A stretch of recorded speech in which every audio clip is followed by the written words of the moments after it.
Hey guys, thanks for joining us again on the Detour Live. I'm your host Dan Jones, joined by four-time National Road Champion from Australia, Johnny Trevorrow, who of course has got internet issues, guys. It's the tough period. Stage 12 to 18 is where the cream rises to the top, and this is where other people can crack. And Iffy, what's going on?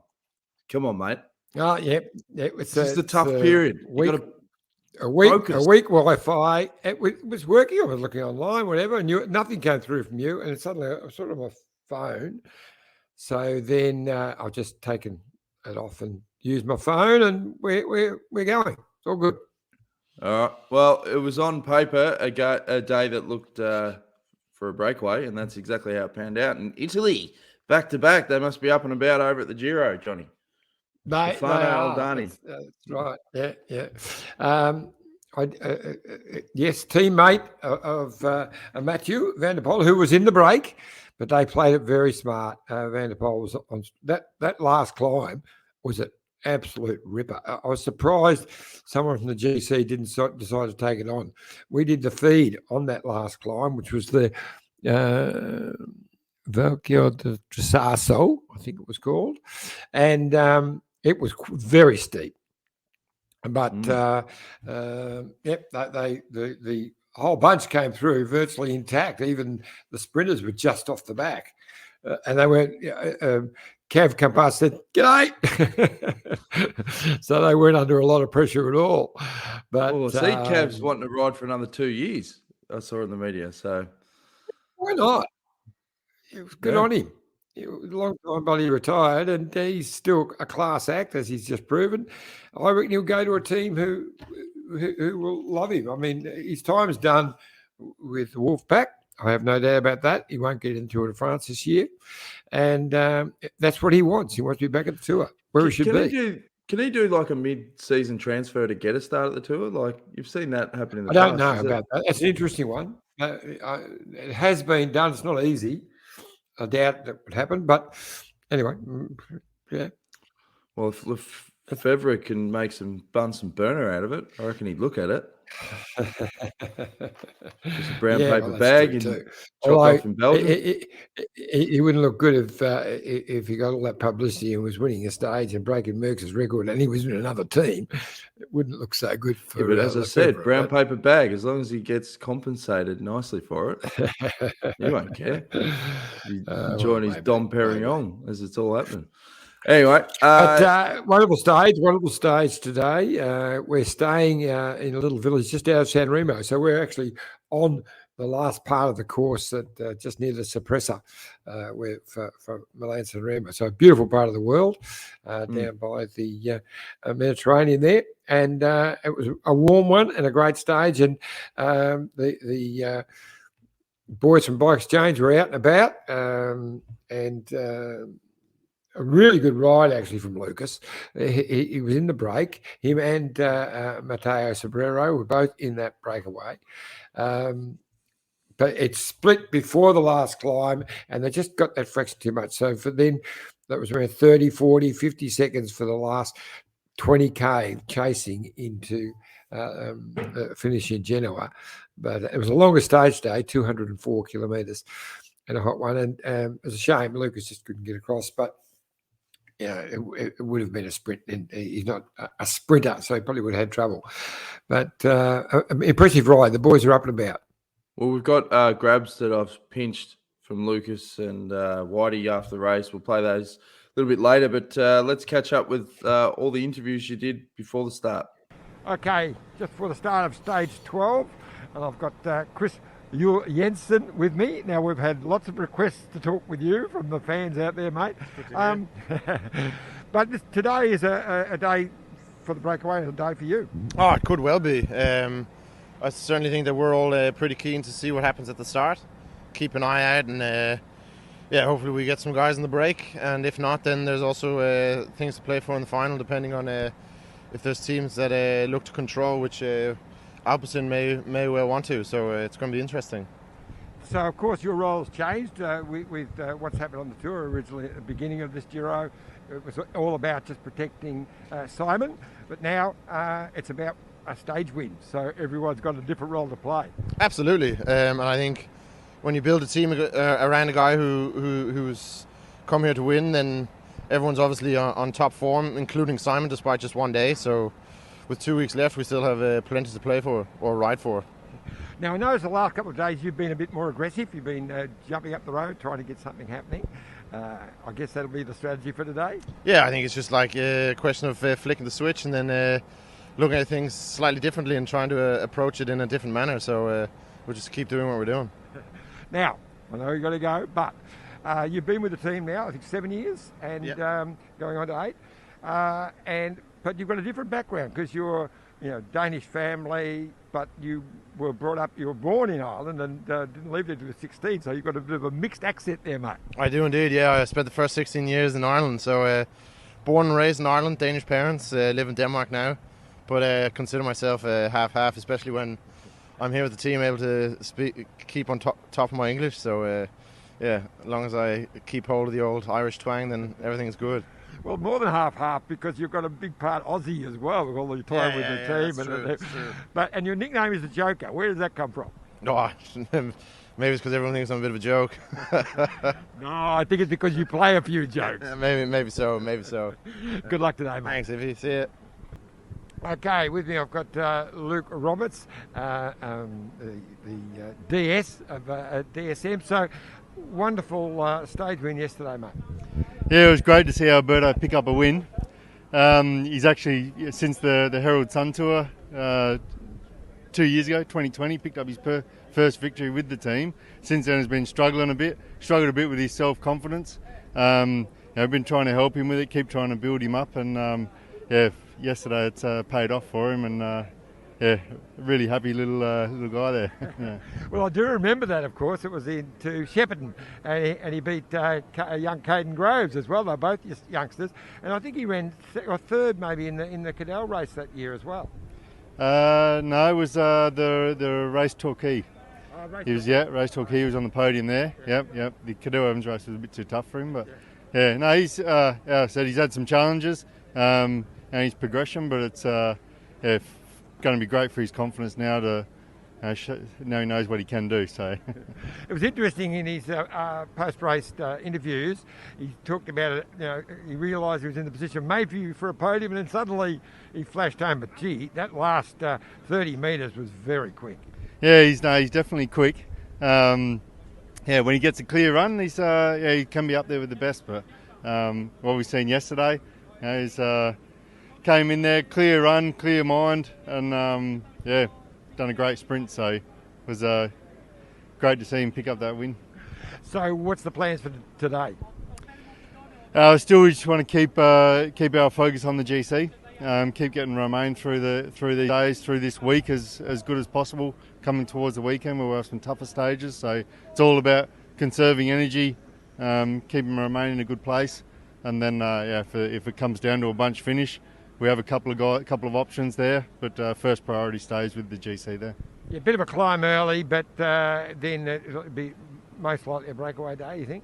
Yeah, it looks to be a breakaway day, and it's a little bit challenging. It's not as easy and not as flat as yesterday, put it that way. Yesterday also had challenges with the wind there, made quite some stress in the bunch. But I mean, with the parcours we have today, it's a very good chance for the breakaway, and I think a lot of guys will be looking for it, and we'll probably see a bigger group going. Good luck today, mate. Thanks, John. Okay, so we've got Chris Hamilton with me, DSM major support rider. You must be excited about the stage win yesterday. Yeah, we're all buzzing from it. It was a pretty chaotic stage. I mean, everyone had in their mind that we just got to get through this, get Romain home safe, because the wind was up and stuff like that, and then once we knew we were going to get through the final safe. We were originally going to sprint with Case, but he said he wasn't feeling so good, so last minute we changed to Alberto, and we had almost all the guys there in the last few kilometres, and it's pretty hard when to compete with some of the lead-out trains that are here, especially for a team like us, but everyone was just super committed for him, and we're so happy to see him pull it off. So it was quite chaotic in the last 2K, especially the last K, with the sprint trains racing each other, and it was all over the place. Yeah, it was, especially after at the end of such a stressful day as well, and when there's big wide roads and a lot of room for teams to move and people that don't have sprinters trying to attack and stuff like that, it was messy, but yeah. That last 50 metres of Alberto was very impressive. I mean, he really went quick. Yeah, I couldn't when I saw the replay of it. I couldn't believe how far back he was, But yeah, it's we always knew how quick he was, but there's a lot of times he's been in a not so good position or boxed in or something like that. So yeah, when he gets a clear space to sprint, it was impressive. I remember him winning the first stage into Shepparton, the Suntour, a couple of years ago, and I thought, well, he beat Caden Groves actually, and I remember thinking, oh, that was quick.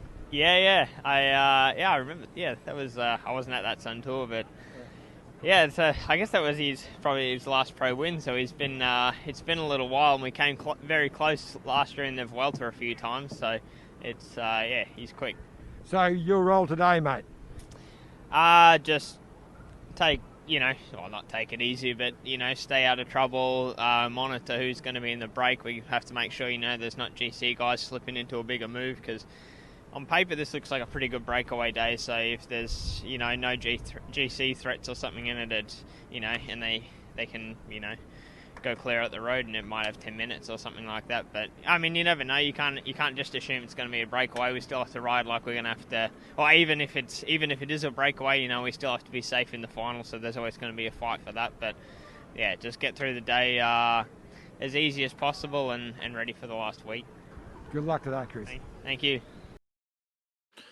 There's a good bunch of interviews there pre-start, and the funny one is obviously Chris Jensen. He was clearly in a hurry trying to get on the bus, and you just kept, because his shoulders kept moving, like, that's it, short little answers. But you're like a bulldog, John. You don't stop. Jan Bourne, he's a good man. He's a good man. Loving the interviews. He says, loving the interviews, John. Good questions for Chris.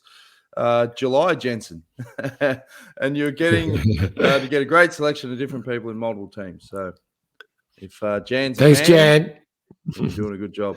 All right, we're going to take a quick break. When we come back, we'll hear from Lucas Hamilton and Matt White, and post race with the stage winner Stefano Oldani. So stay tuned. Look at this bike. You think it's just a bike, right? But it's not. It's a bike 374 people are looking at. This guy, this girl, them, all looking at it. People from here, there, and wherever this is. People that are looking for a bike. Or just a piece of it. Amateurs, semi-amateurs, and pro-amateurs. This guy wants this bike, but with this crank and these bars. This could be the perfect match. But not this one. This girl has a bike to sell, and thousands of people might purchase it. Eyes on Bikes help grow small businesses. His, hers, yours, and the latest data and insights help those businesses keep moving. We are the world's #1 bike marketplace, with over 500,000 products and 900 brands, where buyers and sellers are brought together in a place where a bike is never just a bike. Bike Exchange, where the world buys, sells, learns, and rides.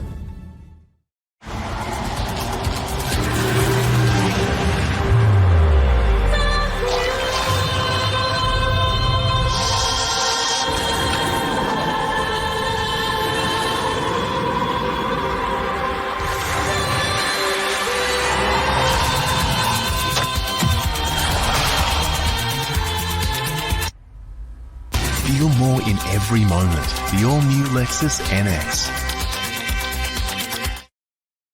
Thanks again, of course, to Lexus of Blackburn.com.au and John's favourite photo of 2022. Ruby Rose Buchanan and Blake Quick at the Lexus of Blackburn Bakery. It's popping out the top of the Lexus car there. Do you know what type of Lexus car that is? It's like a hybrid, isn't it? Was that the full electric? No. It's the electric car. It's the it's the it says on the side the AX300, EX300, or NX300, and it is an absolute ripper. I drove a few laps of the course, and amazing. Amazing. Yeah, and also, as we always say, support the companies that support cycling, and there's no bigger supporters of cycling, particularly in Australia, than Jayco. Get on to jayco.com.au for all the latest 2022 models, everything you need for your camping and outdoor experiences. They're just industry leaders for a reason. They're the best in the business, and the last couple of years particularly, they have just been inundated with orders because also their after-sales service is fantastic as well. If you've ever got any issues, you can be part of a global, Australia-wide dealership network, and the guys at Jayco will sort you out. And of course, backed by Jerry Ryan, who's done more for Australian cycling than anyone, you'd argue. So get behind Jayco. Now, Iffy, we've got a video that you put me onto. Pinched it off Twitter. This was Lucas Hamilton and Matt White's reaction after stage number 12. Look, the boys rode a really good race today. Not the result we wanted. We wanted to try to win, but you've got to be in it to win it.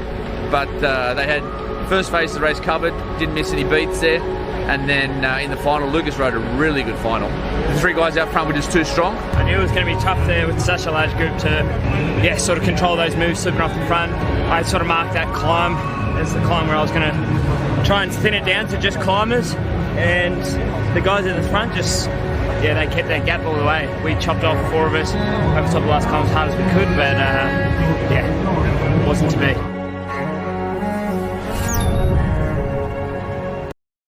There you go. That's Matt White and Lucas Hamilton. And let's hear now from the stage winner, up and about Italian, Stefano Oldani, after the finish. Congratulations. What a win. What a success. Tell us a bit the feeling in Italian winning here. Yeah, it's just a dream. It was a really a big goal for me, and reach it. So what I can say, I'm super happy. I worked really hard in the past period to reach this moment, and now I did it. So what I can say, I'm super happy. Can you tell us a bit how it developed during the race? You were three Alpecin at the front. You were really hard the high end. How you played it? You attacked to avoid to be attacked, really? No, actually, I was there to work for Mathieu. We knew that he is the champion of the team.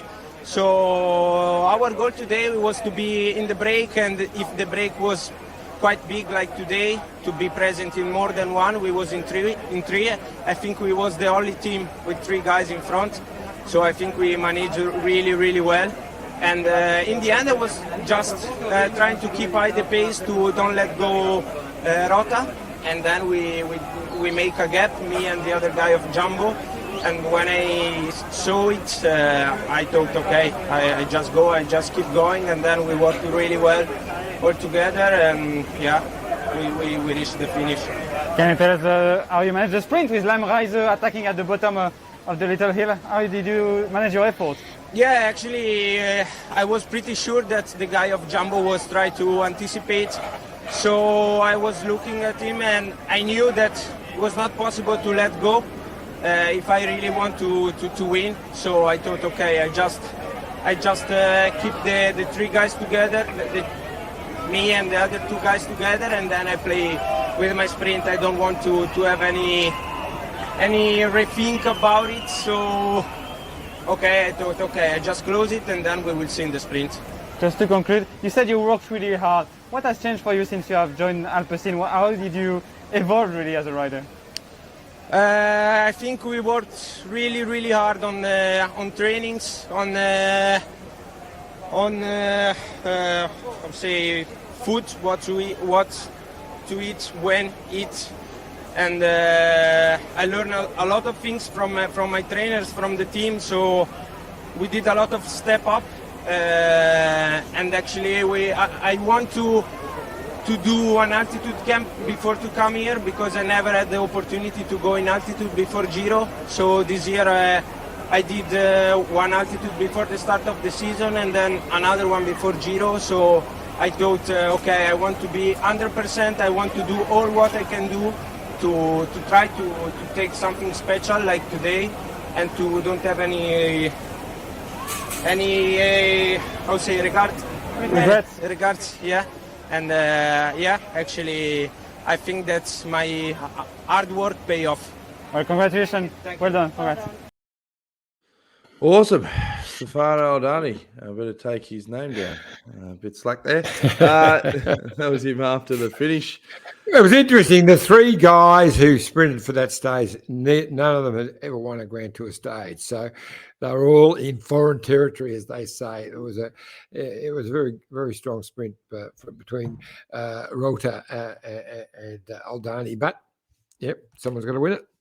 Yep. So what are the other key talking threads coming out on the ground at the Giro, Iffy? Got any other breaking news? Not really. Surprisingly, most of the people have come through without through all the COVID testing, which I thought there'd be a few more issues, but that hasn't been the case. So disappointing for Caleb to pull out. I'm sure he'll bounce back, but. Yeah, so Sunday is a very good stage. Sunday is into Torino. It does loops with plenty of climbing. So the GC guys have had a couple of days off. I think they'll come out to play. Tomorrow is probably a breakaway day, although there is a chance for the sprinters. There's a climb really early. I've got it there somewhere. And then there it is. But once you get over that, if they can be not, the way the GC guys are going, I don't think they'll even bother with that. So if sprinters can be within QE after that, and they've had almost a day off today, I wouldn't be surprised to see a sprint finish tomorrow. All right. Well, who would you be tipping then if you think it's going to come down to sprint? Demar? Yeah, it's a type of day. It's a Demar day, but I'm going to go out on a limb and say Cav. Okay. Well, that'd add another probably 0 to his 2-year deal. If you win another Giro stage. Well, the thing is, you've always said, is there anything that Cav can do? Like, say he wins another stage, or to put that pressure on that Tour de France spot, or you think no, it doesn't matter what he does for the rest of the Giro, he ain't going the tour? I don't think. There's only a couple of opportunities. So whether he gets one of those or not, I don't think he'll be going to the tour. So it'll be interesting to see what happens. And you threw something up just before that I hadn't thought about, but it has been done, mid-season transfers. So there's a bit involved in that, but that would be an interesting one. Would be a very interesting one. All right. Well, it's probably short and sharp episode tonight. Iffy, you can get your Zeds, because these are the real danger stages. Real danger stages. Yes. 13 to 18. Yes. You've just got to get through it. Well, we've got an interesting stage.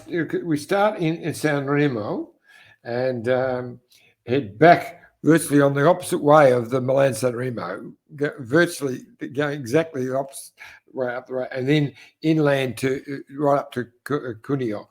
So it's as I say, a chance for the sprinters, and I'll be interested to see what the food's like up in Cuneo. I haven't been there before. I've never stayed there, so we'll see what the food is like. But looking forward to a very, very good day of racing. And the weather has just been enormous. Just a bit late getting in to our hotel tonight for me to go for a swim in the beautiful Mediterranean, but it was very inviting. Rick Jagger, brother of Mick, he's got a question for you. What's your final podium, Iffy? Obviously talking about the GC at this stage. I'm looking forward to this finale. I think Carapaz will win, and I'll go for Bardet and Almeida. Yeah, I can't argue with that. And Jai Hindley. Yeah, is definitely in there with a chance. So not just a podium, but the good thing about it is that Bardet and Carapaz are not good time trialers. So Almeida's a little bit better. But if if he can hold them. Look, the last week is a monster mountain week, but Jai is in very good spirits, and he believes he can do it. So, we've got to back the Aussie. Yep. All right. Well, there's plenty more Giro to come, and we'll be broadcasting live at 7 a.m. Australian Standard Time for the rest of the race. And as we always say, YouTube.com. Oh, so it's 7 a.m. for the rest of the race. So you got no other family challenges to move. Oh, no, not this weekend. Next weekend, the kids will be there, so I might have to slip it back to 6:30. unless Will wants to join the show for his expert analysis of how Spider-Man got rolled in the sprint. If you want to, he was very good last time. He was very good. Yeah. Chip off the old block. That's right. So stay tuned for plenty more. Thanks for all the support, guys, and rest up if you got a big block coming up ahead, mate. I did notice one similarity with young Will and you, or two actually. He looks like you as one. The second one. Funny how he that knew works. Nothing about the race, but he was confident in what he said. That's right. That's right. I don't know where he gets that from. Anyway, thanks for tuning in, guys. We'll be back again tomorrow. Get some rest, Iffy. Keep getting that gold pre-start. We'll see you then. Cheers. Okay. This is the winning ride